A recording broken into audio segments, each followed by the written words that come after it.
Assalamualaikum warahmatullahi wabarakatuh. Bapak Ibu Mitra 3S Community yang saya hormati. Kali ini saya ingin sharing dengan Bapak Ibu semuanya tentang materi duplikasi dalam bisnis. Mungkin Bapak Ibu ada yang sudah paham dan mungkin ada juga yang belum paham tentang kata duplikasi. Nah, Bapak Ibu semuanya yang saya hormati, kita belajar sama-sama dan kita telah sama-sama. Mungkin kita ada kesamaan ataupun ada perbedaan, ya tidak apa-apa. Maka silahkan dilanjutkan. Kalau memang itu bagus bagi Bapak Ibu, silahkan dilanjutkan. Tapi mudah-mudahan jika yang memang belum ada sedikit pun pemahaman, ya mudah-mudahan dapat dipahami tentang ini, ataupun yang sudah paham akan lebih paham dan menambah wawasan ilmu pengetahuan sedikit demi sedikit begitu. Nah, tentang kata duplikasi di dalam bisnis 3i, mungkin Bapak Ibu juga sering mendengar duplikasi, tapi bingung apa itu duplikasi. Nah, duplikasi itu merupakan suatu proses atau metode untuk menciptakan duplikat. Duplikasi artinya menciptakan suatu tiruan atau cetakan dari aslinya. Nah, tiruan dari duplikat tersebut harus cukup bagus untuk digunakan dalam menciptakan tiruan-tiruan selanjutnya. Nah, itu yang dikatakan duplikasi. Seperti kita pernah membuat misalnya contoh duplikat kunci ya Bu ya. Duplikat kunci. Jadi kan kalau tidak sesuai dengan aslinya, kita tidak bisa membuka sebuah pintu dengan duplikat kunci yang berbeda. Nah, gitu. Jadi harus sama dengan aslinya. Itu yang namanya duplikat. Nah, dalam bisnis pun kita sebagai orang yang menjalankan bisnis, nah mitra-mitra kita itu yang ingin diduplikat tentunya harus sama cara-caranya dengan kita gitu. Nah, bagaimana tahapan-tahapan duplikasi bagi mitra yang ingin menjalankan bisnis? Bagi mitra yang hanya ingin investasi saja, ya tidak perlu diduplikasi, tinggal diberi pengarahan saja. Silakan investasi 5 tahun atau 60 kali beres, tinggal tunggu hasilnya. Jadi begitu. Jadi tidak perlu diduplikasi. Tapi yang ingin menjalankan bisnis, nah ada beberapa tahapan yang saya ketahui Bapak Ibu.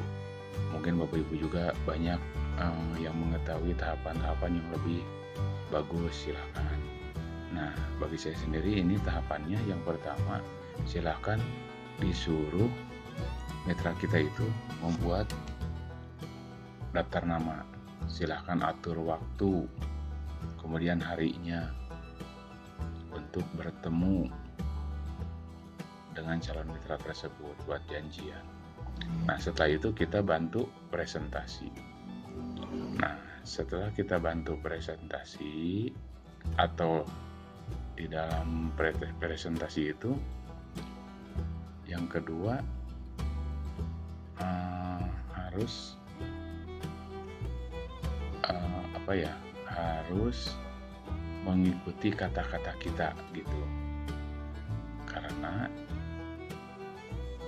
jika tidak mengikuti apa yang dikatakan oleh kita, ini menduplikasi tidak akan lancar atau tidak akan sesuai dengan harapan. Nah, contohnya ini, misalnya pada saat presentasi.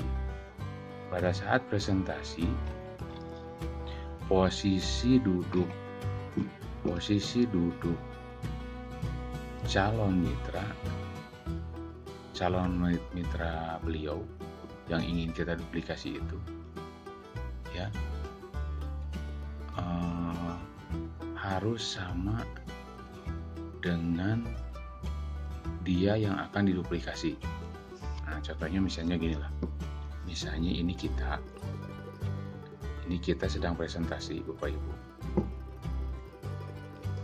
Kita sedang presentasi.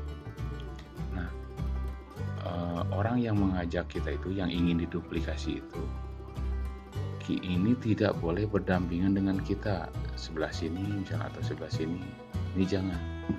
Jadi yang ingin diduplikasi itu harus sejajar dengan orang yang dipresentasi atau calon mitra beliau lah. Misalnya ini kita, kemudian misalnya mitra kita itu namanya si A. Maka si A itu yang mengajak kita, ini calon-calon mitranya.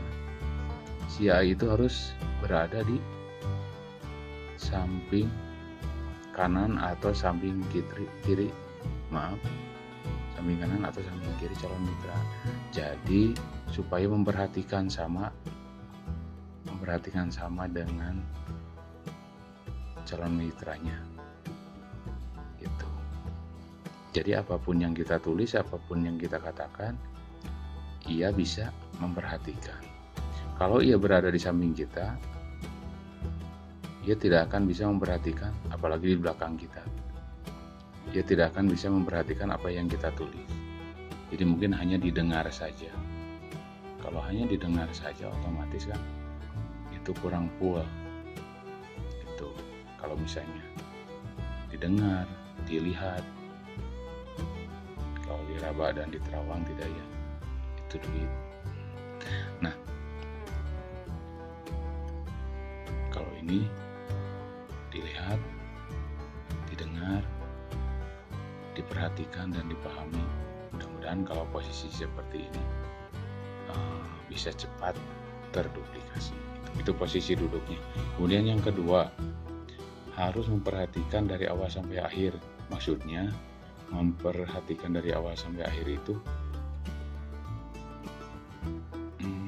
dalam kita presentasi, ia diupayakan yang akan kita dijadikan Kopassus itu, yang kita duplikasi itu harus memperhatikan dari awal sampai akhir, tidak memegang HP atau foto-foto pada saat kita presentasi, ya, atau misalnya main game, main HP, itu tidak akan terduplikasi. Jadi kalau misalnya ingin foto-foto sebelumnya, gitu, sebelum presentasi foto-foto dulu, udah simpan. Atau di akhir nanti udah beres baru foto-foto gitu. Jangan pada saat presentasi kalau kita sedang bicara, ya foto-foto gitu ya, langsung dikirim, di-share di grup gitu. Nah itu pasti akan mengganggu kita yang sedang presentasi. Itu jadi diupayakan harus memperhatikan lah gitu.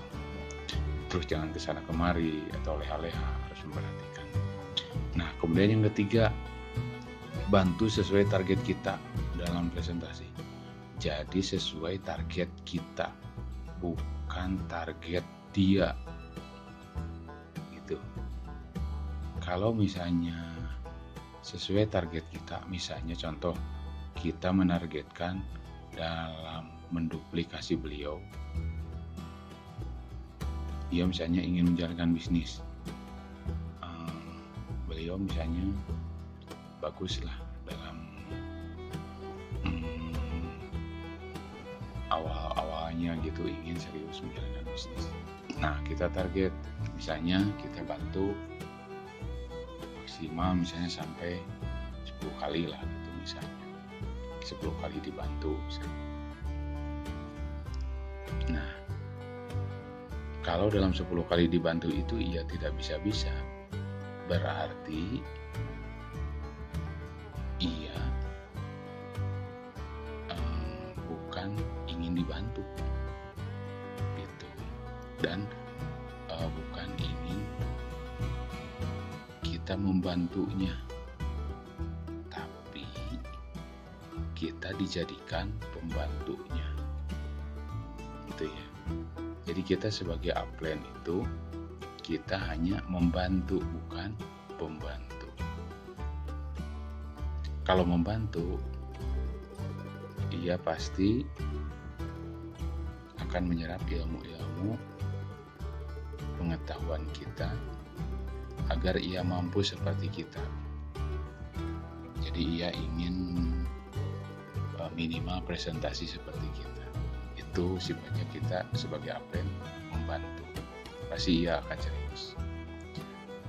Tapi kalau kita diibaratkan oleh beliau itu sebagai pembantu, maka kita akan dimanfaatkan atau dijadikan pesuruh, dijadikan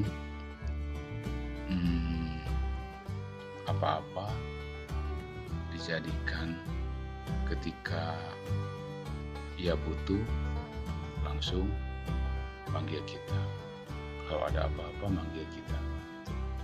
Nah, kita itu berarti dijadikan pembantu. Berarti dia tidak ingin bisa kalau begitu. Bagaimana coba kalau misalnya ia mendapatkan calon mitra yang nun jauh di sana, sedangkan kita di sini, kalau misalnya ingin dipresentasi oleh kita itu secepatnya, gitu kan? Jadi alangkah kurang bijaknya gitu kalau misalnya kita dijadikan atau disuruh ke sana untuk presentasi yang hanya satu orang gitu. Berarti kita dijadikan pembantu di situ. Itu jadi sifatnya kita membantu ya. Nah, untuk selanjutnya bantu membuat alat-alat presentasi buat beliau yang ingin menjalankan presentasi. Ya, flip chart misalnya. Terus tentang hal-hal yang memang beliau belum bisa ketahui lagi. Nah, setelah terduplikasi, maka ia diwajibkan menduplikasikan atau memberikan materi-materi atau apapun yang ia ketahui kepada mitra-mitra di bawahnya. Kalau ia mampu menduplikasikan mitra-mitra di bawahnya, berarti kita sukses. Berarti kita sukses menduplikasi beliau itu. Begitu Bapak Ibu. Mungkin dari saya materi tentang kata duplikasi cukupkan sekian dulu. Mudah-mudahan sharing-sharing kita atau masukan-masukan dari Bapak Ibu silahkan. Saya tunggu, mungkin ada tambahan-tambahan ya. Saya tidak akan menutup kemungkinan Bapak Ibu lebih ilmunya atau lebih pengetahuan dari saya sendiri. Saya mohon maaf karena Bapak Ibu juga pasti mempunyai pengalaman-pengalaman yang lebih dari saya sendiri seperti itu.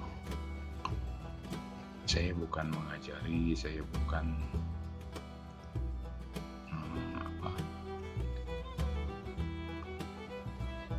cek bahasa Sunda mematahan Bapak Ibunya sanes ilmu orang sering-sering nanti saling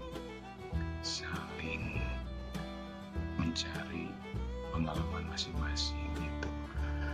Nah, eta panginten jadi bahasa Sundanya. Nah itu ya Bapak Ibu, tentang materi kata arti dari kata duplikasi.